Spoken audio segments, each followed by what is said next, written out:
សូមគោរពជំរាបសួរពុកម៉ែបងប្អូនខ្ញុំបាទសូមណែនាំទីតាំងដីនិងផ្ទះមួយកន្លែង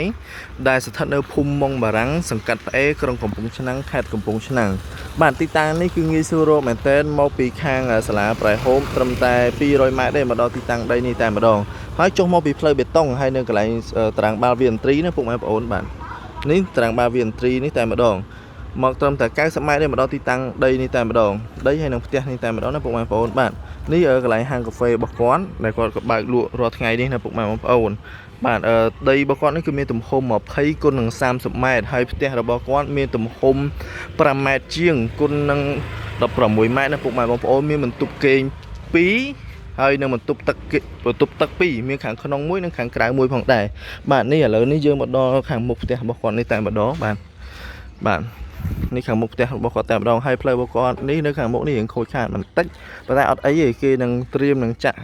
កៅស៊ូឯណាពុកម៉ែបងប្អូននៅក្នុងសង្កាត់ផ្អេនេះបាទនេះទីតាំងផ្ទះរបស់គាត់តែម្ដងបាទយើងចូលមកខាងមកដល់ផ្ទះនេះប្រហែលជំហាននេះគឺនៅខាងស្ដាំដៃនេះគឺយើងមានព្រះភូមិធំមួយបាទហើយមានកន្លែងវាលមួយសម្រាប់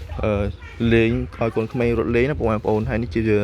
ផ្ទះរបស់គាត់ដែលមានទំហំ5គុណនឹង16បាទពុកម៉ែបងប្អូន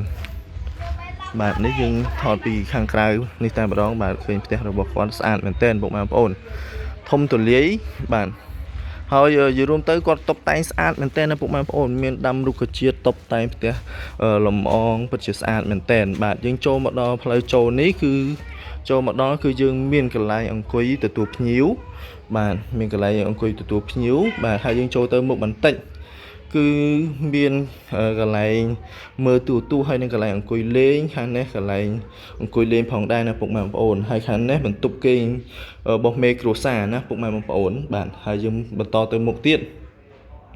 គឺមានបន្ទប់គេងនៅខាងស្ដាំដៃរបស់យើងមួយទៀតតែខាងនេះវាក៏ដាក់គ្រែគេងមួយទៀតទៅអញ្ចឹងណាពុកម៉ែបងប្អូននេះបន្ទប់គេងមួយទៀតបាទហើយខាងនេះគឺមានបន្ទប់ទឹកមួយផងដែរហើយខាងនោះយើងចេញទៅខាងផ្ទះបាយណាពុកម៉ែបងប្អូនបាទឥឡូវនេះខ្ញុំបាទនឹងនាំពុកម៉ែបងប្អូនទៅខាងក្រៅវិញនៅខាងចង្ក្រានបាយនៅពុកម៉ែបងប្អូន